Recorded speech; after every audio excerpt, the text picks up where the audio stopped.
How to replace DJI Abatas cover lens. This one. Ito guys kasi meron na siyang maliliit na scratches. Kung makikita nyo, meron na siyang mga scratches. Papalitan natin siya. Basta una nyo lang tatandaan yung white dun sa ring na bakal, dito nakatutok yan sa ibaba. Una lang natin gagawin, hanap tayo ng pangkalas. Nakakaraniwang kasama yan sa pagbili nyo ng pang replace na lens. Tapos luwagan nyo lang. Luwagan ko lang balik ako. Ayan guys, pag naluwagan nyo na, ganyan nyo lang. Yan. Yung ring muna unang matatanggal dyan, yung humahawak sa lens cover.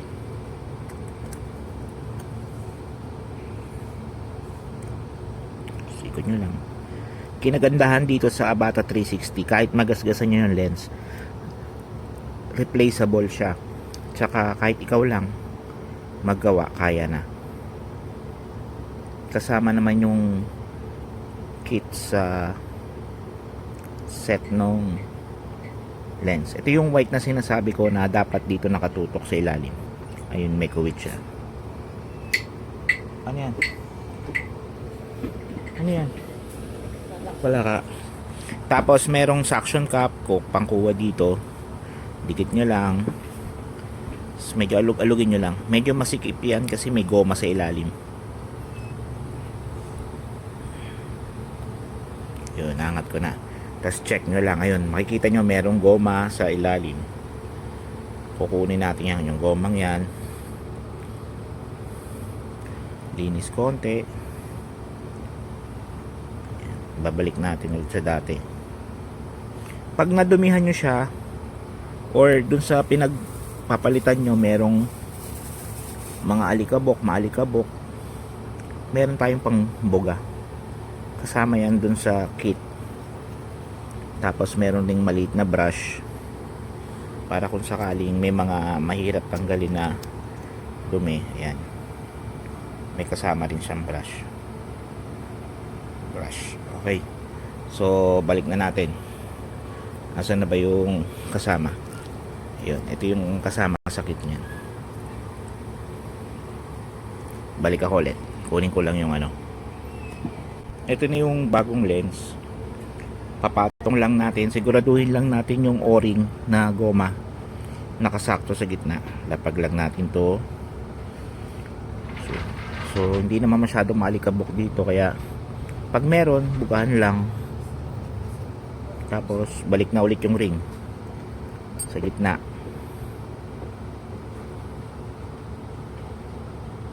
Tapos ikot na. Siguraduhin nyo lang pantay yung ring.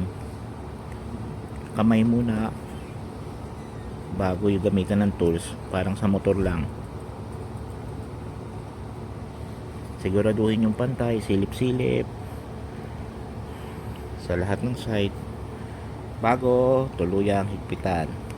Tapos yung marking na white, tandaan dun lang sa ilalim. So hawakan ko lang guys bawal, hindi naman bawal, kailangan kasi dalawang kamay para wag mapawersa yung camera. Hahawakan ko siya maigi. Balik po ako. Ayan guys, kung makikita nyo yung white marking, sinentro ko doon sa may kuwit. Konti pa, i-adjust ko na lang konti, medyo konti pa. Tapos dun sa other side, ganun din yung white markings nandito sa ibaba, sa may kuwit. So ayun lang guys, madali lang siyang palitan, kaya hindi nyo na kailangan pumunta sa service center.